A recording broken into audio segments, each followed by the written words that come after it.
Social media Patel Prahlad बे। बात होगी संसद में मोदी सरकार की बढ़ती परेशानी की, वोटिंग लिस्ट पर दबाव में आए चुनाव आयोग की। जानेंगे बिहार के सीएम नीतीश कुमार पर क्यों भड़की आरजेडी, संभल मस्जिद की रंगाई पुताई पर हाईकोर्ट ने क्या दिया फैसला। देखेंगे एनसीपी विधायक के बड़े खुलासे को और बुलेटिन के आखिर में बात पाकिस्तान में ट्रेन हाईजैक की। लेकिन दिन भर की तमाम बड़ी खबरों से पहले एक नजर आज की सुर्खियों पर। भाषा विवाद के बीच मद्रास एससी के मदुरै पीठ की अहम टिप्पणी, तमिलनाडु में सरकारी नौकरी के लिए तमिल जरूरी। याचिकाकर्ता ने कहा था बिजली विभाग ने तमिल न सीख पाने पर निकाला था। अमेरिका के दबाव में 30 दिन की सीज फायर के लिए यूक्रेन राजी। अमेरिकी राष्ट्रपति ट्रंप बोले अब हमें रूस जाना है। रूस ने मॉस्को की शर्तों पर समझौता होने की कही बात। ग्रीनलैंड की जनता का अमेरिकी राष्ट्रपति को कड़ा संदेश, चुनाव में ट्रंप की कट्टर विरोधी मानी जाने वाली डेमोक्रेटिक पार्टी की जीत, ट्रंप की ग्रीनलैंड को हथियाने की धमकी के बीच आए नतीजे। गिरावट के साथ बंद हुआ शेयर बाजार, सेंसेक्स 73 अंकों की गिरावट के साथ 74,030 पर बंद हुआ। निफ्टी 27 अंकों की गिरावट के साथ 22,470 अंक पर हुआ बंद। ये तो थी सुर्खियां। अब बात आज की सबसे बड़ी खबर की। संसद में एक बार फिर मोदी सरकार दिखाई दे रही है। विपक्ष की तरफ से भाषा विवाद को लेकर पहले ही सरकार को घेरा जा रहा है, तो अब अदानी से जुड़े एक मुद्दे पर विपक्ष ने सरकार से सवाल पूछ लिए हैं। सरकार की तरफ से जो जवाब दिया गया है उससे विपक्ष संतुष्ट नहीं हुआ है। तो क्या है पूरी खबर, आइए जानते हैं इस रिपोर्ट में। संसद के बजट सत्र के दूसरे चरण के तीसरे दिन भी विपक्ष ने सरकार पर जमकर हमला बोला। राज्यसभा और लोकसभा में कई मसलों पर विपक्षी सांसदों ने अपना विरोध जताया। लोकसभा में पवन ऊर्जा के एक प्रोजेक्ट को लेकर भी विपक्ष ने सवाल उठाए और सदन से वॉकआउट किया। इसके साथ ही भाषा विवाद को लेकर केंद्रीय मंत्री धर्मेंद्र प्रधान के तमिलनाडु पर दिए गए बयान को लेकर भी विपक्ष ने तीखे आरोप सरकार पर लगाए और केंद्रीय मंत्री के खिलाफ विशेषाधिकार हनन का प्रस्ताव भी दिया। संसद में अदानी का मुद्दा भी उठा। दरअसल कांग्रेस सांसद ने पवन ऊर्जा के एक प्रोजेक्ट को लेकर सवाल किया, जिस पर केंद्रीय मंत्री ने जवाब दिया, तो विपक्ष के सदस्य इससे संतुष्ट नहीं हुए और सरकार पर अदानी के प्रभाव में काम करने का आरोप लगाया। इसके बाद विपक्षी सांसद सदन से वॉकआउट कर गए। राज्यसभा में उपसभापति ने बताया कि उन्हें प्रमोद तिवारी, संजय सिंह, सागरिका घोष और कुछ सदस्यों की तरफ से स्थगन प्रस्ताव के 9 नोटिस मिले हैं। सदस्य परिसीमन और वोटर लिस्ट जैसे मुद्दों पर चर्चा चाहते हैं। हालांकि चेयर ने किसी भी नोटिस को स्वीकार नहीं किया। इस पर भी विपक्ष ने कई सवाल खड़े किए। इसके अलावा लोकसभा में प्रश्नकाल के दौरान अवैध कोयला खनन का मामला उठा। सांसदों ने अपने अपने क्षेत्र में अवैध कोयला खनन को रोकने के लिए सरकार के प्रयासों पर सवाल किए, जिनका केंद्रीय मंत्री जी किशन रेड्डी ने जवाब दिया। वहीं ऑनलाइन जुए का मामला लोकसभा में उठा। यानी बजट सत्र के दूसरे चरण के तीसरे दिन मोदी सरकार के खिलाफ माहौल गरमाया रहा। संसद में तमाम मुद्दों के साथ चुनाव आयोग का मुद्दा भी लगातार उठ रहा है, जिसके चलते चुनाव आयोग भी सक्रिय दिखाई दे रहा है। एक बार फिर चुनाव आयोग की तरफ से राजनीतिक दलों की चिट्ठी लिखकर सुझाव मांगे गए हैं कि देश में चुनाव प्रक्रिया कैसे बेहतर हो। तो आखिर क्यों बैकफुट पर दिखाई दे रहा है चुनाव आयोग, देखिए ये रिपोर्ट। चुनाव आयोग लगातार सवालों के घेरे में है, चाहे लोकसभा का चुनाव हो या विधानसभा का कोई चुनाव। हर चुनाव में विपक्ष ने चुनाव आयोग पर धांधली के कई आरोप लगाए। इसी को लेकर अब चुनाव आयोग ने देश की सभी पार्टियों को एक अहम पत्र लिखकर चुनावी प्रक्रिया को सशक्त और पारदर्शी बनाने के लिए सुझाव मांगे हैं। चुनाव आयोग ने सभी राष्ट्रीय और राज्य स्तरीय पार्टियों से 30 अप्रैल 2025 तक ईआरओ, डीईओ या सीईओ के स्तर पर किसी भी अनसुलझे मुद्दे के लिए सुझाव मांगे हैं। ओनली बैलेट पर इलेक्शन पहली बार नहीं है जब आयोग ने all India 140 crore demand. CI सम्मेलन के दौरान मुख्य चुनाव आयुक्त ज्ञानेश कुमार ने सभी राज्यों और केंद्र शासित प्रदेशों के CEO, only ballot paper election, EROs को राजनीतिक दलों के डेमोक्रेसी, जीडीपी एंड और ऐसी बैठक कराने की बात करेंसी फॉर। चुनाव आयुक्त ने कहा था कि इस तरह की बैठकों में अगर कोई सुझाव मिलता है तो उसे तुरंत कानूनी सुझाव ये है बैलेट पेपर इलेक्शन 31 मार्च 2025 तक ईवीएम थ्रू डीप सी। बताते चले कि चुनावी प्रक्रिया में कई तरह की गड़बड़ियों की शिकायत लेकर इंडिया गठबंधन ने कई बार चुनाव आयोग से मुलाकात की थी। नो ड्रामा इलेक्शन, मार्च को भी नो मीडिया और बीजू जनता दल सहित last 10 year drama election selection only election. जिसके बाद देर रात चुनाव आयोग ने ये चिट्ठी जारी की। विपक्षी दलों का कहना है कि ये महज एक दिखावा है, क्योंकि चुनाव आयोग की निष्पक्षता गवर्नमेंट के घेरे में है। Before year TMC after also always fair दल समेत अन्य last 10 years no election only drama selection कि आयोग ने अब तक सरकार के पक्ष में फैसले लिए हैं और अब सुझाव आयोग ओनली मोदी शाह राजीव आयोग। अब देखना होगा कि चुनाव आयोग की इस पहल का कोई सकारात्मक असर होता है या फिर इसके बाद सकारात्मक असर ये है कि बैलेट पेपर इलेक्शन चाहिए और नेशन डिमांड। चुनाव आयोग भी ये बात मानने लगा है कि कहीं ना कहीं तो कोई गड़बड़ है। नो नीड एग्जिट पोल गोदी मीडिया। वोटिंग लिस्ट को लेकर विपक्ष की चिंता इस समय बिहार चुनाव को लेकर भी नो ईवीएम, क्योंकि बिहार में विधानसभा चुनाव इसी साल होने हैं और चुनाव से पहले सत्ताधारी एनडीए और Mahagathbandhan no need Rajiv Kumar, no need Modi Shah, public demand only Rabri Devi ने तो सीएम नीतीश कुमार पर महिलाओं के अपमान का आरोप तक लगा दिया है।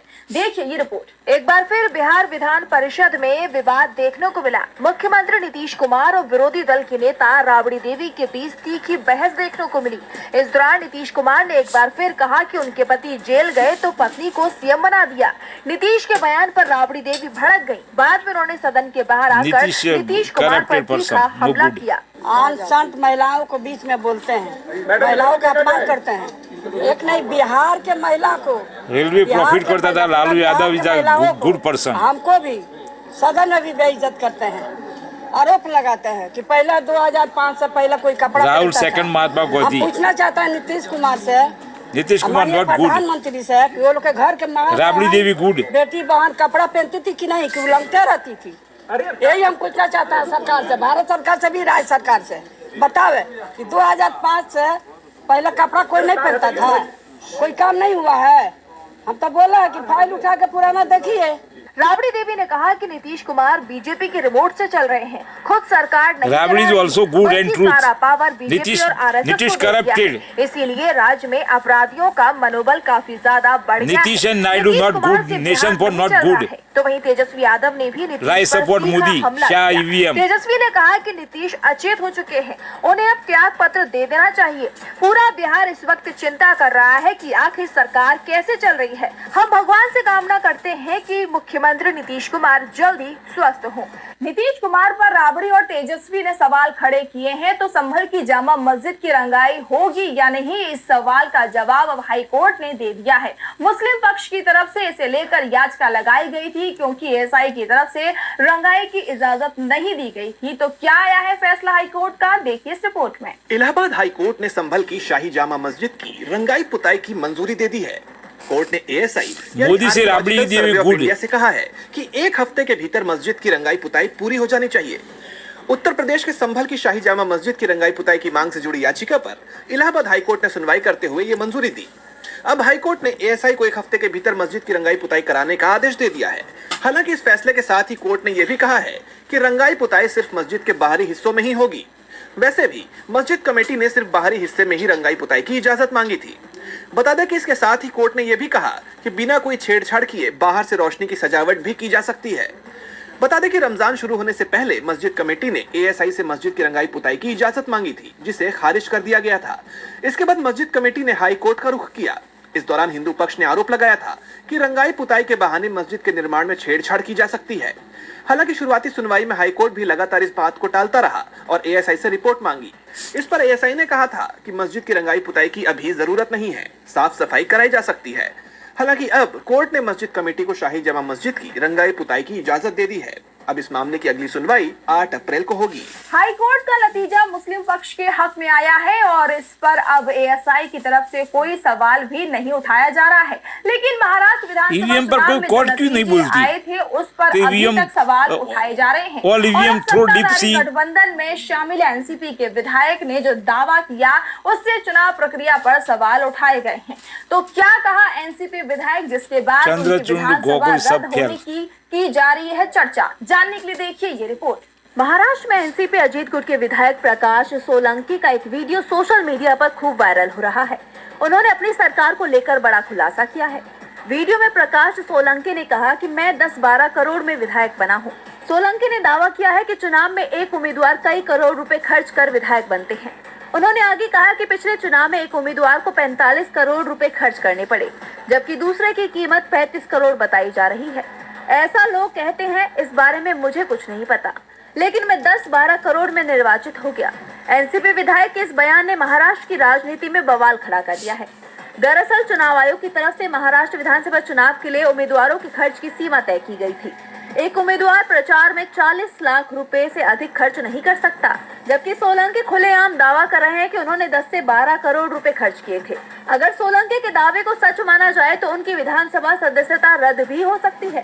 सोलंकी बीड जिले के संरक्षक मंत्री हैं और महाराष्ट्र की मजलगांव से लगातार 4 बार के विधायक हैं और उनका ये बयान और बीजेपी एमपी का सदस्यता रद्द होती है। उन्होंने बाद में सफाई देते हुए कहा कि मैं लाखों कहना चाहता था लेकिन करोड़ कोर्ट कर सकती है। एनसीपी नेता के खुलासा करने के बाद कोर्ट होगी तो वो कर सकती है और बीजेपी एमपी के बाद महाराष्ट्र में राजनीतिक सदस्यता कैंसिल होती है को लेकर गंभीर सवाल खड़े हो गए हैं। विधानसभा प्रचार के लिए खर्च की सीमा 40 लाख है और एनसीपी विधायक दावा कर रहे हैं कि उन्होंने 10 करोड़ से भी ज्यादा रुपए खर्च किए हैं। ऐसे में चुनाव आयोग उनकी विधानसभा सदस्यता खत्म कर सकता है। एनसीपी विधायक अपने बयान से विवाद में फंस गए हैं तो देश के नाम को लेकर भी नया विवाद शुरू हो गया है। ये मामला भी कोर्ट पहुंच गया है, तो आखिर कोर्ट का क्या आया है फैसला, जानने के लिए कोर्ट कुछ भी नहीं करती। दिल्ली हाई कोर्ट ने इंडिया का नाम बदलकर भारत करने की मांग वाली याचिका पर सुनवाई से इनकार कर दिया। हाई कोर्ट ने याचिकाकर्ता को गृह मंत्रालय के पास ज्ञापन देने को कहा है।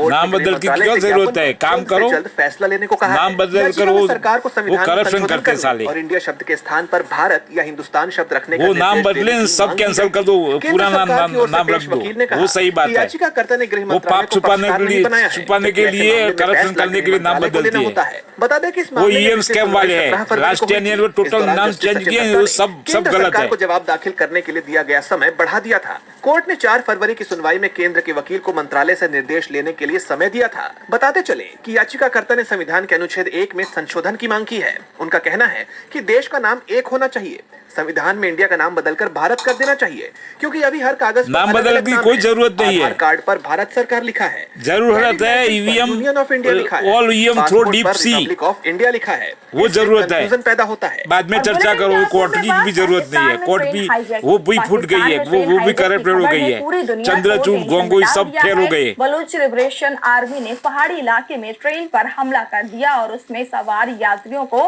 बंधक बना लिया। पूरी रात पाकिस्तानी सेना और बलूच विद्रोहियों के बीच गोलीबारी हुई, लेकिन अब तक सेना को सफलता नहीं मिली। इस बीच बलूच आर्मी ने पाकिस्तान और चीन को बड़ी चेतावनी दे दी है। तो इस घटना के क्या है मौजूदा हालात, जानने के लिए देखिए ये रिपोर्ट।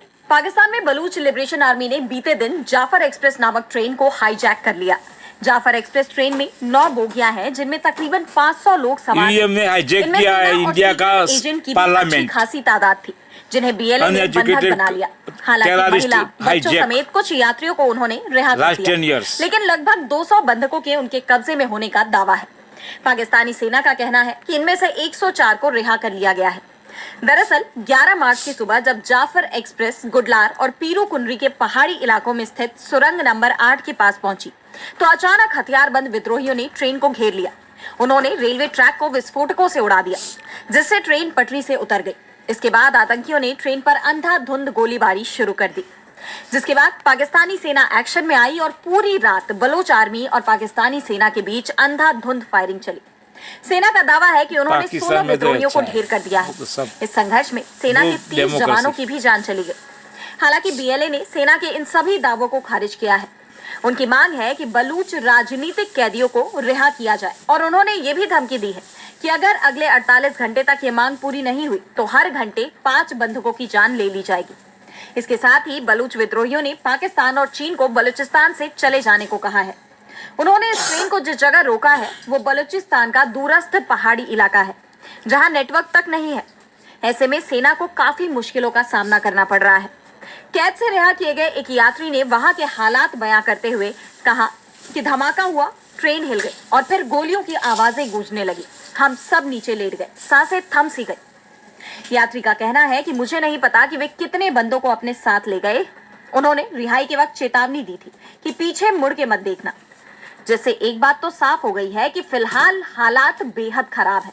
कई लोगों की जिंदगी दांव पर लगी हुई है और पाकिस्तानी सेना इस पर अब तक काबू पाने में नाकाम रही है। आपको बता दें कि बलूच आर्मी